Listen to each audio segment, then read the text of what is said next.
You've won the best contracts in your profession and in your industry, and that is how together we will turn around America. Then we build power by organizing. No one does that better than you. We exercise our willpower by mobilization at election time, on the street, in grassroots lobbying, or with the militancy of our numbers like you did on Friday. And then we leverage power by joining with others, coalitions, alliances, federations. That's why we were so glad when you joined the AFL-CIO, not just to make us better, but also to make us stronger. You see, we cannot beat them unless union folks and community organizations and civil rights folks and people of faith and all Americans of goodwill come together to say, enough is enough. We're taking back our country. Enough is enough.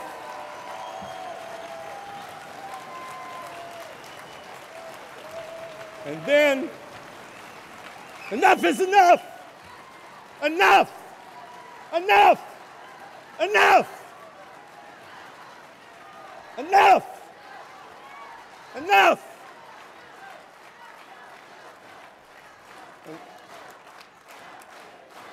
Enough is enough! Enough is enough! Enough is enough! Enough is enough! Thank you. And then, I've spent my whole life in the southern United States. I'm from West Tennessee, so I know about what I'm fixing to speak about next. Then we have to have this conversation that is now centuries overdue in America. And that's the conversation about race. We have to talk and listen to our families. I've got to talk and listen to my family. We got to talk and listen to our coworkers. We got to talk and listen to people who live in our communities, in our neighborhoods. And then we have to put the facts on the table and then challenge the racism and bigotry when we encounter it. There is no question.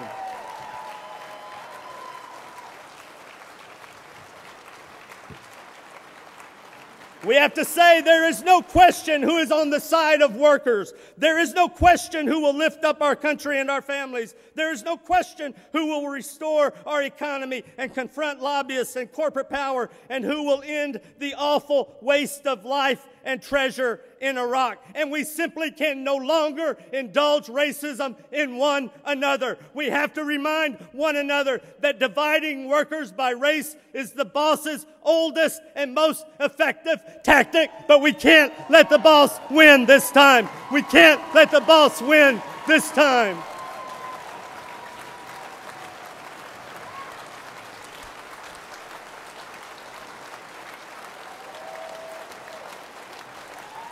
My brothers and sisters, I'm going to talk to the people who look like me in the audience right now.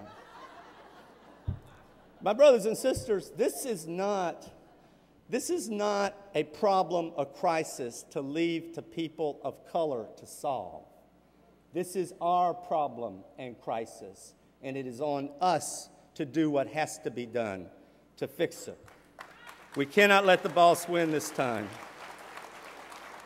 We can no longer indulge the worst in ourselves. We have to appeal to the best in each of us, our better angels, and call on each of us to do what we know is right and correct. It is up to us, brothers and sisters, and then when we will turn around America. We will pass the Employee Free Choice Act and give workers the freedom to join and form unions and the opportunity to bargain their way into the middle class and bargain for a larger, stronger, deeper middle class. We will rebuild the middle class just like workers did and unions did originally in the 1930s and 40s and 50s when working folks formed unions and lifted poverty-level jobs into the middle class. This will not be easy, brothers and sisters, but we can do it. The bosses in the Chamber of Commerce and the radical right wing, led by Grover Norquist and Rick Berman, will spend $300 million to stop us, but they're on the wrong side. This is our time, brothers and sisters. They got the money,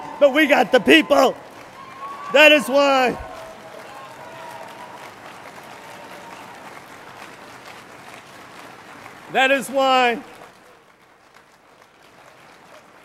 Now I'm almost done. I've taken my time. That is why we have to make the largest demand in the history of the American labor movement, the million worker mobilization.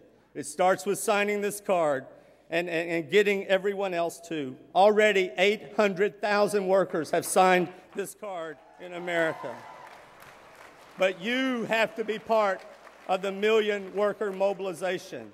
And we've got to be totally serious about this million worker mobilization, the largest demand in the history of the American labor movement. We need structure to get this card signed at your work sites, to get everyone, just like in organizing our bargaining campaign. We need agreed upon goals, 10% on the card or 15% or 20%, which we are all committed to. We need your work site leadership to get everybody on your in your facilities on this card. And we need nurses to tell nurses that the more of us who are in unions, the strongest we all will be.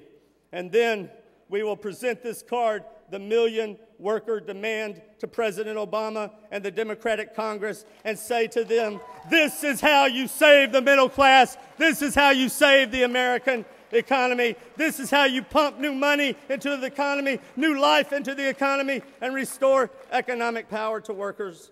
And then we will continue your fight, and we will follow you for universal national health care and a single-payer system to make health care a right, not a privilege, and to ensure that in the richest country in the history of the world, every American can go to a doctor and a nurse when they are sick. Brothers and sisters, as I take my seat, my brothers and sisters, these are not dreams, and they are more than hope. Brothers and sisters, this is a fight, and it's up to the American labor movement to win it. Thank you. God bless CNA, NNOC. Love you to death, y'all. We can do this thing, y'all.